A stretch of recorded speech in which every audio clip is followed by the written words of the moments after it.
안녕하세요. 저는 갓 20살이 된 춘천 한마음교회 강태은입니다. 저는 다른 사람과 저를 비교하며 열등의식 속에 살았는데요.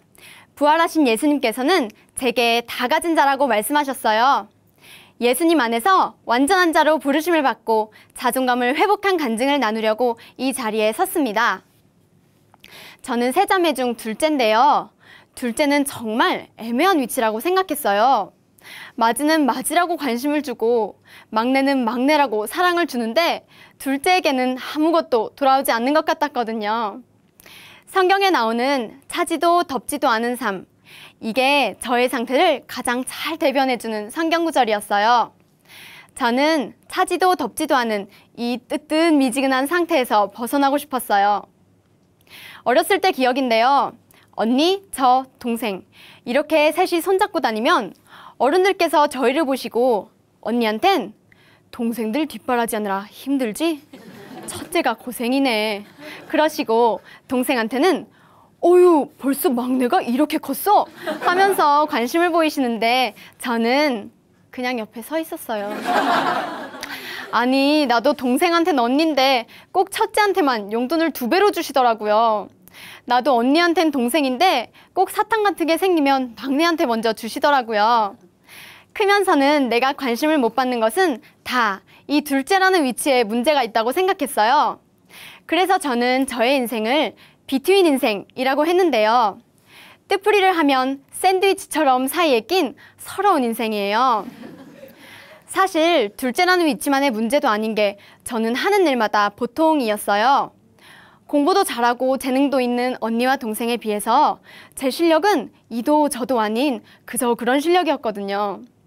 성격이 밝으니 하고 싶은 것은 많지 끈기는 없어서 하는 일마다 성취도를 평가하라면 한 50% 정도예요.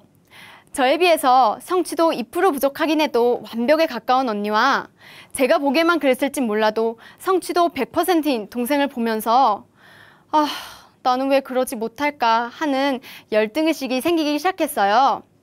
처음에는 큼직한 주제로 가끔씩 비교하던 제가 어느 순간부턴 사소한 주제로 매일매일 비교하고 있었어요. 어렸을 때는 그렇다 치고 중학교 때부턴 나의 정체성을 찾아가는 시기잖아요. 그런 중요한 시기에 제가 언니와 같은 중학교를 갔는데요. 한 선생님이 다른 선생님들께 저를 얘가 태정이 동생이잖아 이렇게 소개하시더라고요. 중간고사를 본 다음에는 너도 언니처럼 공부 잘하니? 이걸 완전 기대에 찬 눈빛으로 물어보셨고 저는 언니와 닮았다고 한참 태정이 동생으로 있다가 시간이 지나서야 선생님들께서는 제 이름을 불러주시더라고요. 여전히 비교하면서요. 중학교 때 언니를 되게 좋아하시던 음악 선생님이 한 분 계셨는데요. 제가 중학교 3학년이 되던 때에 언니는 음악 시험도 항상 잘 봤는데 너는 공부 안 했니? 하면서 실망한 표정을 지으시는 거예요. 이렇게 저는 중학교 3년을 언니와 비교당하며 지냈어요. 그리고 나서 고등학교를 갔는데요. 또 언니랑 같은 학교를 간 거예요. 그 당시에 춘천은 비평준화라서 성적순으로 고등학교를 갔는데요. 우리 학교는 춘천에서 공부를 제일 잘하는 학교였어요. 그럼 고등학교를 가면 중학교 때보다 성적이 더 떨어져야 정상 아니에요? 근데 언니의 성적은 나날이 날개를 다는 거예요. 모의고사에서 5, 1등급이 나온 적도 있어요. 이런 언니를 보면서 고등학교 가서도 비교당할 걸 생각하니 그때 제 심정은 정말 참담했어요. 고1 담임 선생님과 첫 상담 때에는 선생님 휴지를 막 써가며 언니는 잘하는데 저는 못해요. 울면서 말했어요. 학교 들어오자마자 이러니까 선생님이 좀 당황하시더라고요. 비교를 당하기가 너무 싫어서 고2 때 계열 선택에서 문과였던 언니와 다른 이과를 선택하기도 했어요. 사실 언니는 언니니까 더 잘할 수도 있잖아요.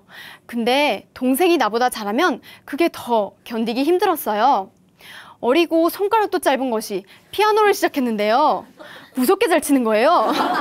얘도 범상치 않은 애라고 생각했는데요. 얘는요, 엄마한테 용돈을 안 타요. 세뱃돈 받은 걸 아껴뒀다가 쓰고 장학금 받아서 쓰고 물건도 참 제롭게 쿠폰 챙겨가며 포인트 챙겨가며 잘 사더라고요. 또 동생은 무슨 일을 맡으면 꼭 끝까지 해내는 성격이었어요. 초등학교 때 저는 컴퓨터를 좀 잘해보고 싶어서 기초반에 들었는데요. 조금 하다가 재미가 없길래 그만뒀어요. 근데 동생은 끈기 있이 하더니 결국 엄청 잘하게 되더라고요. 그런데 본인을 위해 배워둔 이 재능은 결국 언니 프로젝트 준비라든지 아빠 워드 작업 같은 것에 바쁘게 불려다니며 쓰였어요. 쌤통이었죠. 이렇게 동생은 알아서 다 하니까 엄마가 정말 편하다고 하셨어요. 그 와중에 공부도 셋 중에 제일 잘했어요. 이런 동생이 부러우면서도 자꾸 비교가 되니까 마음이 너무 힘든 거예요. 그래서 한 번은 동생을 앞에 두고 너는 잘하는 게 너무 많은데 나는 못하는 게 너무 많아 이러면서 대성통곡을 했어요. 그날은 동생이 측은한 눈빛으로 아무 말 못하고 그냥 보고 있더라고요. 근데 이걸 한 번, 두 번, 세 번 이렇게 계속하게 되니까 나중엔 울고 있는데 그만 좀 하라며 짜증을 내더라고요. 그리고 엄마한테 가서 이러는 거예요. 엄마, 저 언니 맨날 내 앞에서 신세 한탄해. 이렇게 고자질을 하는데 정말 눈물이 쏙 들어가면서 참 씁쓸했어요. 언니와 동생은 그렇다 치고 그러는 저는요.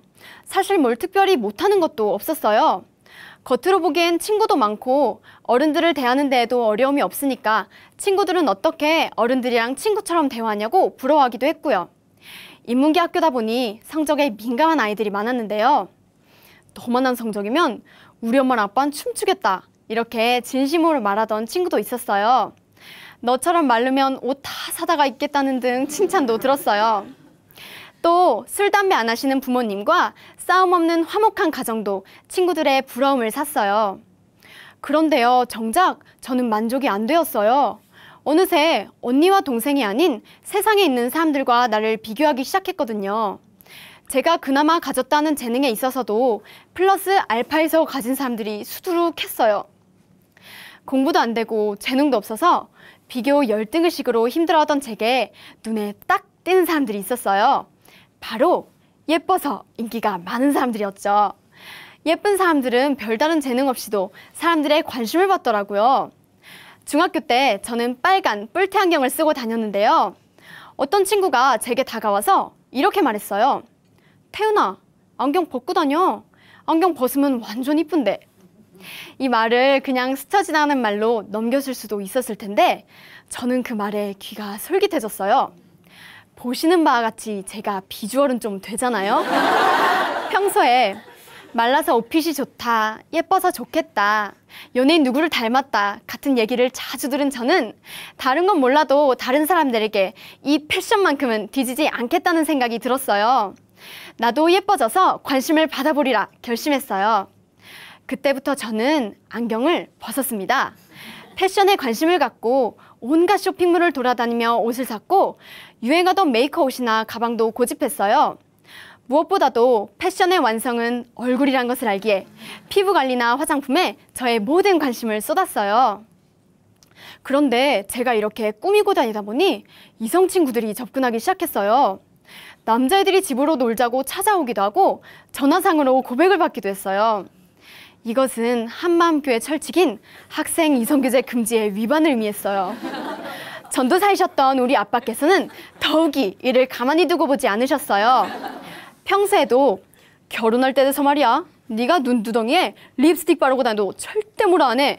그러니까 지금은 수수하게 하고 다니라고 하며 이것을 강조하셨거든요. 이런 제게 돌아온 것은 사랑의 매밖에 없었어요. 한 번은 할머니 댁으로 가는 차 안에서 이런 이성 문제로 아빠한테 대들다가 도착하자마자 할머니 집 옆에 있는 밭으로 불려나가서 주변에 있던 막대기로 인정사정 없이 맞았어요.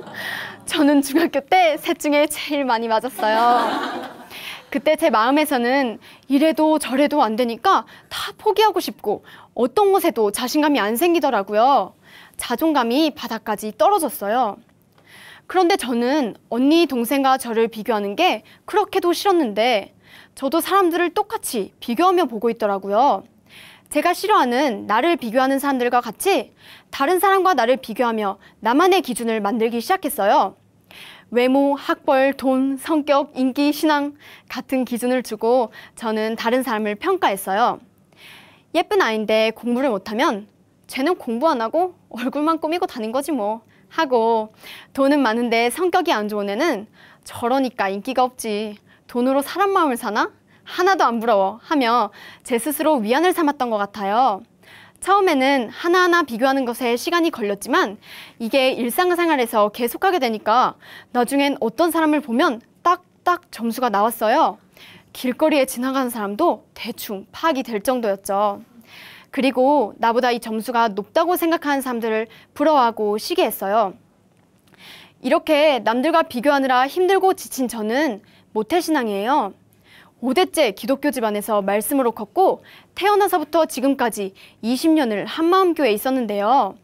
지금껏 말씀엔 별로 관심이 없었던 제가 열등감에 시달리면서 힘들어지니까 목사님이 하시는 말씀을 한번 진지하게 들어봐야 되겠다는 생각이 들었어요. 제 기억 속의 목사님은 늘 예수님의 부활을 강조하셨어요. 정말 자다가도 툭 치면 나온 말이 부활일 것 같았어요. 그 정도로 저는 부활을 지겹도록 들었고 다 알고 있는 사람이었어요. 그런데 여기까지였습니다. 부활을 머리로 알고는 있는데 이것이 제 삶에 아무런 영향을 미치지 못하고 있었어요. 그러다가 어느 주일날 저는 다른 때와 별반 다르지 않게 예배를 드리러 중고등부실로 들어갔어요. 그날 예배의 주제는 물증 앞에 내 생각을 내려놓아라 였어요. 중고등부 예배를 인도하시는 우리 전도사님은 좀 뚱뚱하세요. 평소 여러분 제가 지금 모습은 이렇지만요, 원래는 제가 좀 잘생겼었거든요 라든지 제가 원래 이렇지 않았거든요, 결혼하고 찐 겁니다 하시면서 자꾸 과거 얘기를 하셨는데 믿을 수가 있어야죠. 저는 그저 예나 지금이나 전도사님의 뚱뚱하신 모습만 기억에 있을 뿐이었어요. 그런데 그날 예배 때 예수님이 우리에게 믿을 수 있는 물증을 주신 것을 얘기하시면서 다시 내가 잘생겼었다를 얘기하시는 거예요. 갑자기 나온 그 얘기에 우리의 이상한 표정을 한번 보시더니 그럴까봐 오늘은 제가 물증을 가져왔습니다, 사진 띄워주세요 하시는 거예요. 빔 프로젝터를 통해 화면에 나온 전도사님의 모습을 보는 순간 충격이었어요. 정말 잘생기고 날씬한 전도사님이 딱 서 계시는 거예요. 잘 보니 지금 얼굴도 그대로 있으셨어요. 전도사님은 그제야 당당한 얼굴을 하시며 여러분 제가 이랬습니다 하셨어요. 예배를 드리던 모든 분들이 와 하고 탄성을 내질렀어요. 전도사님은 다이어트를 하셔야겠구나 이런 간단한 생각을 하고 웃고 지나가려 하는 순간 저는 그날 예배의 주제가 생각나며 한 가지 사실이 깨달아졌어요.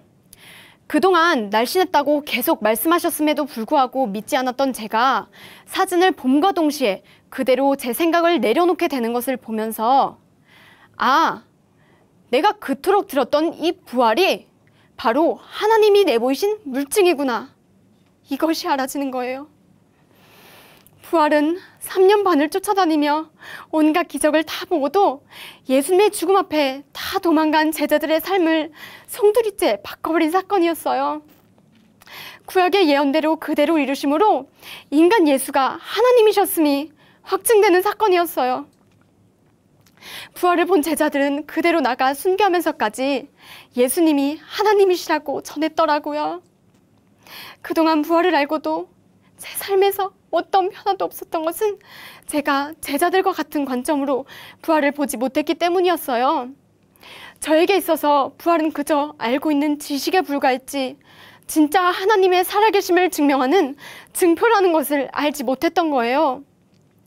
저도 부활을 제자들 시점에서 보니 그제야 살아계신 저승자 하나님이 보였어요. 저는 지금까지 모태신앙이었음에도 불구하고 진짜로는 제 삶에 예수님이 없었음을 알게 되었어요. 내가 관심을 받아보려 했고 내가 관심을 받지 못하면 힘들어했던 것이 다 내가 주인이 되었기 때문이었어요. 그런데 남들과 비교하면서 열등감을 느끼며 나만 바라보고 있을 때 예수님께서는 항상 제게 내가 부활했다, 부활해서 살아있다, 수고하고 무거운 짐을 가지고 내게로 오라, 이렇게 말씀하고 계셨어요.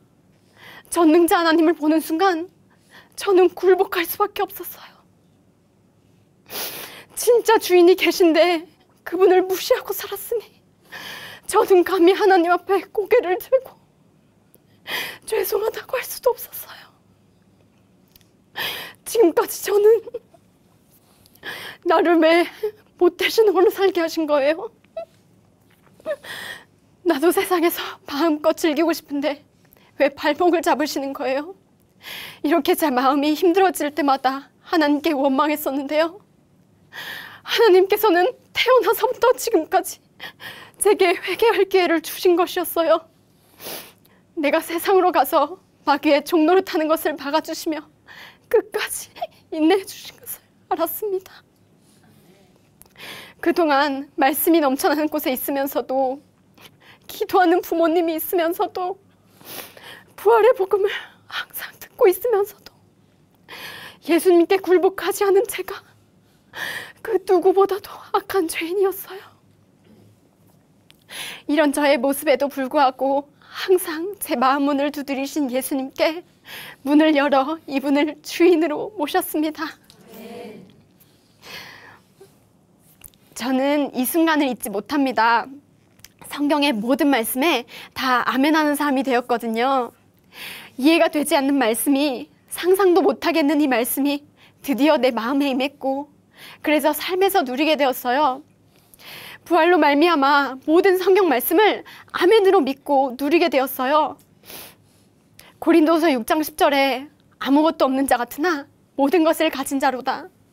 모든 것을 가진 자로다. 제가 가지고 있던 비교의식과 열등감에 사로잡혔던 것을 예수님께서 품으시며 주신 말씀이에요. 그리고요, 드디어 내가 예수님과 한 몸이 되었다는 게 아멘이 되었어요. 전능자 하나님의 자녀가 되었다니 내가 정말 귀한 존재라는 걸 알게 된 거예요. 이렇게 저의 모든 비교, 열등의식에 종지부를 딱 찍었습니다. 이렇게 예수님을 주인으로 모시고 난 후에 가장 먼저는 언니와 동생이 완전히 다르게 보였어요. 언니와 동생은 나의 비교 대상도 아니고 열등감을 느낄 대상도 아니었어요. 우리는 하나님께서 주신 재능을 함께 누리는 하늘가족이었어요. 예수님을 주인으로 믿는 순간 우리는 예수님의 한몸된 지체가 되었거든요. 지체의 재능이 나의 재능이 되니 처음으로 언니와 동생의 재능을 하나님께 감사하다고 고백하게 되었어요. 이렇게 예수님이 주인인 저는 하나님의 꿈을 가지고 예전에 저와 같이 힘들어하는 학생들에게 가서 복음을 전했어요. 제가 고등학교 때 성적의 노예가 되어 공부 때문에 우울한 친구들이 너무나도 많았어요. 공부를 잘하는 아이도 더 잘하는 아이들을 보며 만족하는 아이가 없었어요. 이런 아이들에게 부활하셔서 지금도 살아계시는 예수님을 전했어요. 그랬더니 진리가 너희를 자유케 한다는 그 말씀과 같이 아이들에게 기쁨이 임했어요. 그리고 같이 다니는 친구들과 짝에게 복음을 전했어요. 뜨거운 마음으로 영혼을 품고 전도하는 아이들의 모습을 보며 사도행전에 나오는 초대교회 성도들을 보는 것 같아 저도 너무 기쁘더라고요. 친구와의 관계가 틀어져 힘들어하던 한 아이가 학교 작은 교회에 연결이 되었는데요. 이 아이는 자퇴를 하고 싶다고 얘기했었어요. 그런데 학교 작은 교회에서 복음을 듣고 예수님을 주인으로 모시고 난 뒤에 염려를 주께 맡기고 학교를 무사히 마칠 수 있었어요. 친구와의 관계도 자연스럽게 풀렸고요. 특히나 이 아이는 쌍둥이였는데요. 일반 고등학교에 다니는 자신과는 달리 동생은 외고에 다녔기 때문에 저처럼 열등감이 있는 아이였어요. 이것도 복음으로 자연스럽게 풀렸어요. 그리고 자신이 들은 복음을 함께 듣자고 친구들도 전도해 예배를 같이 드리기도 했어요. 이 아이와는 지금도 연락하며 복음으로 함께 교제하고 있습니다. 복음을 가진 저는 이제 비트윈 인생이 아닌 베스트 인생을 살고 있어요. 저는 이제 대학생이 되었는데요. 대학교에서도 저는 복음으로 하나 된 공동체와 함께 부활의 기쁜 소식을 전할 것입니다. 저처럼 비교의식과 열등의식으로 힘들어하는 사람들을 예수님 품으로 안겨드리는 귀한 사명을 위해 달려나가겠습니다. 감사합니다.